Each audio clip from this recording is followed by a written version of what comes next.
Bonjour artistes, dans cette vidéo on va voir ensemble comment et pourquoi utiliser la perspective pour améliorer vos paysages en dessin. C'est une vidéo que je souhaite faire depuis un long moment déjà, car je vois beaucoup de gens utiliser la perspective pour des dessins de maisons, de bâtiments, mais très rarement pour la réalisation de paysages. Avant de vous révéler mes astuces pour donner encore plus de profondeur à vos paysages, je vous invite à vous abonner à la chaîne si ce n'est pas déjà fait, et à vous inscrire à ma lettre d'information pour recevoir gratuitement mon PDF sur la perspective. Je mets également à votre disposition sous la vidéo les liens vers mes formations. Donc pour commencer, et comme vous le savez déjà, la perspective a une importance capitale dans l'ensemble des dessins que nous faisons. Que ce soit pour dessiner un visage avec le nez, les yeux ou la forme du crâne par exemple, ou que ce soit pour dessiner un personnage ou une maison. La perspective est partout et permet de créer l'illusion de la profondeur et d'apporter du volume à ce que vous dessinez. Et pour dessiner un paysage, cette remarque est encore plus vraie, car en dessin de paysage, il y a énormément de distance et donc de profondeur en jeu. Et plus il y aura de profondeur, plus il faudra faire attention à la perspective justement.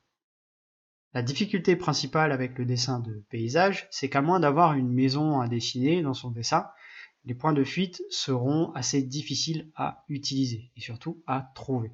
Je m'explique. L'utilité d'un point de fuite, c'est de représenter des lignes parallèles qui, avec la perspective, vont avoir un effet de convergence vers un point unique. Ce point va se placer sur la ligne d'horizon. Mais surtout, toutes les lignes qui vont converger vers ce même point seront en réalité parallèles. Je vous invite à voir l'article sur les 5 règles pour dessiner en perspective qui se trouve sur mon site si vous ne savez pas de quoi je parle. Donc finalement, pour dessiner un bâtiment, cette remarque est assez utile car les constructions ont tendance à avoir des arêtes bien tranchées et bien franches. Et si on place donc un cube ici qui représente les façades et donc les arêtes d'une maison, alors on peut vite retrouver ces points de fuite et démarrer le dessin en question. Et ça sera plus simple de dessiner des éléments marquants comme des fenêtres, le toit, les portes, etc. Donc si vos paysages comportent des constructions, alors c'est parfait, car vous allez pouvoir utiliser vos connaissances en perspective pour compléter votre dessin. Si maintenant vous n'avez aucune construction à dessiner dans votre paysage, alors les arêtes qui vous aident à retrouver les points de fuite seront inexistants. Et dans ce cas, comment faire ? La première chose à faire dans ce cas, c'est de trouver la position de l'horizon. Il existe des éléments qui peuvent vous aider à retrouver l'horizon. Le plus facile, c'est lorsque vous dessinez un paysage avec la mer, car l'horizon est naturellement bien matérialisé. La seconde option, c'est d'observer la séparation entre la partie du ciel et la partie terrestre. C'est un très bon indicateur pour trouver la position de l'horizon. Ensuite, un chemin ou une rangée d'arbres sont des indicateurs importants pour retrouver une certaine perspective, donc des fuyantes, et donc retrouver la ligne d'horizon. Vous avez certainement déjà remarqué qu'un chemin ou une rangée d'arbres bien droite auront pour effet de se diminuer de plus en plus avec la profondeur. C'est exactement le même comportement que la façade d'une maison. Les lignes vont donc converger vers un point unique placé sur l'horizon. Alors c'est exactement comme un point de fuite. D'accord ? Une ligne de fuite est souvent représentée toute droite, mais un chemin courbe d'une largeur constante se comportera exactement comme une sorte de ligne de fuite. Un cours d'eau aura également cette forme en S et diminuera progressivement en largeur avec la profondeur, exactement comme des lignes de fuite. Donc les chemins droits ou courbes, les rangées d'arbres droites ou courbes, les rivières, les cours d'eau sont des très bons indicateurs pour retrouver la position de l'horizon. Et c'est justement la première étape que vous allez devoir mettre en place pour dessiner votre paysage. Maintenant que vous savez placer l'horizon, voici une technique que j'utilise constamment en dessin de paysage. Même si je n'ai pas de bâtiment ou d'élément qui me permet de matérialiser la perspective, je place dans tous les cas une perspective centrale à un point de fuite. Le fait de matérialiser une perspective à un point de fuite, en absence de toute construction, permet de matérialiser ce que j'appelle souvent un sol et la profondeur du paysage qu'on souhaite dessiner. Vous n'êtes pas obligé de tracer une grille à chaque fois, mais juste quelques lignes pour vous aider à visualiser. Et quand vous êtes à l'aise avec la perspective, alors vous n'aurez plus à tracer aucune ligne, à part l'horizon bien sûr, mais vous pouvez simplement imaginer cet espace 3D dans votre esprit. Ensuite, comme je viens de vous le montrer, un chemin, un cours d'eau, une rangée d'arbres renforcent et matérialisent une perspective comme pour des lignes de fuite. Alors, n'hésitez pas à dessiner ces éléments si nécessaire pour vous aider avec le reste de votre dessin. Puis, comme pour le dessin d'anatomie, il y a plein d'éléments qu'on peut simplifier dans un paysage et replacer ensuite en perspective pour nous aider.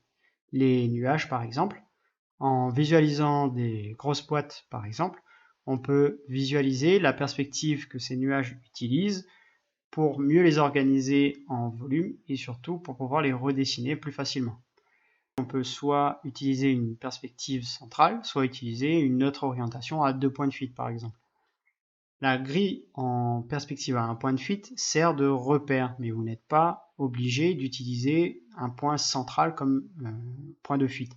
Ce qu'il faut comprendre, c'est que si vous utilisez une orientation différente, alors de nouvelles directions vont se créer, et par conséquent, de nouveaux points de fuite.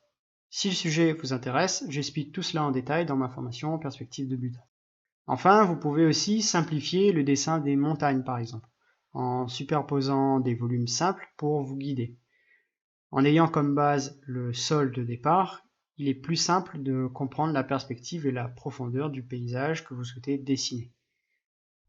Donc, dans un premier temps, n'hésitez pas à simplifier les choses dans vos dessins, en simplifiant par exemple avec des lignes de force pour les montagnes ou des lignes importantes au niveau de la construction des montagnes ou des vallées, etc. Et vous pouvez également, comme je vous le dis, simplifier les choses en utilisant des volumes simples, des cubes, des parallélépipèdes, etc. qui vont vous aider à placer les éléments correctement dans votre paysage. D'accord ? Pour terminer, j'ai souvent vu avec mes élèves ou parfois sur internet ce genre de dessin de paysage, c'est-à-dire donc des paysages plan après plan comme ça. Donc c'est ce qu'on appelle donc la perspective atmosphérique. La dernière difficulté quand on souhaite dessiner des paysages, c'est que le sol n'est pas toujours parfaitement plat. Il y a des vallées, il y a des creux, il y a des bosses, des monts, des montagnes, etc. La conséquence de cela, c'est que parfois on observe la limite des parties visibles, qui crée comme une sorte d'horizon qui prendra donc la forme du terrain qu'on est en train de dessiner. Je m'explique. Quand une surface est en pente, et qu'à la fin de cette pente, on observe un précipice ou une pente encore plus importante. La perspective et la position de celui qui observe aura pour effet de rendre ce qui se passe en arrière totalement invisible. C'est-à-dire qu'on ne verra plus ce qui se passe à partir de cette limite-là. Donc cette limite crée en dessin une ligne de démarcation franche entre ce qui se trouve en avant et ce qui se trouve beaucoup plus loin, c'est-à-dire en arrière de cette pente naturelle. C'est exactement le même effet qu'on retrouve sur la superposition de plans. Prenons par exemple un enchaînement de collines en perspective. C'est exactement ce qui va se passer, c'est-à-dire qu'on aura les collines qui auront une certaine forme, une certaine rondeur, et ensuite elles vont s'enchaîner les unes après les autres. Cependant, je vous encourage à faire attention à ce qui se passe sur la surface en pente, c'est-à-dire sur la colline en elle-même. Et c'est rendu et la forme que vous allez donner à cette colline qui va vous donner une impression de perspective et de profondeur. Ce que j'essaye de vous dire, c'est que les contours sont importants car ils marquent la limite entre la colline du premier plan et celle du second plan. Mais il est aussi important de traiter le volume même de la colline, donc ce qui se passe à l'intérieur même de la colline, c'est-à-dire la perspective qui se crée sur la colline en elle-même. D'accord ? Donc faites très attention à ça. Donc j'espère que cette vidéo vous a plu. Si c'est le cas, n'oubliez pas de mettre un pouce en l'air pour m'aider avec le référencement de la chaîne. Je vous souhaite de bons dessins de paysages et je vous dis à bientôt.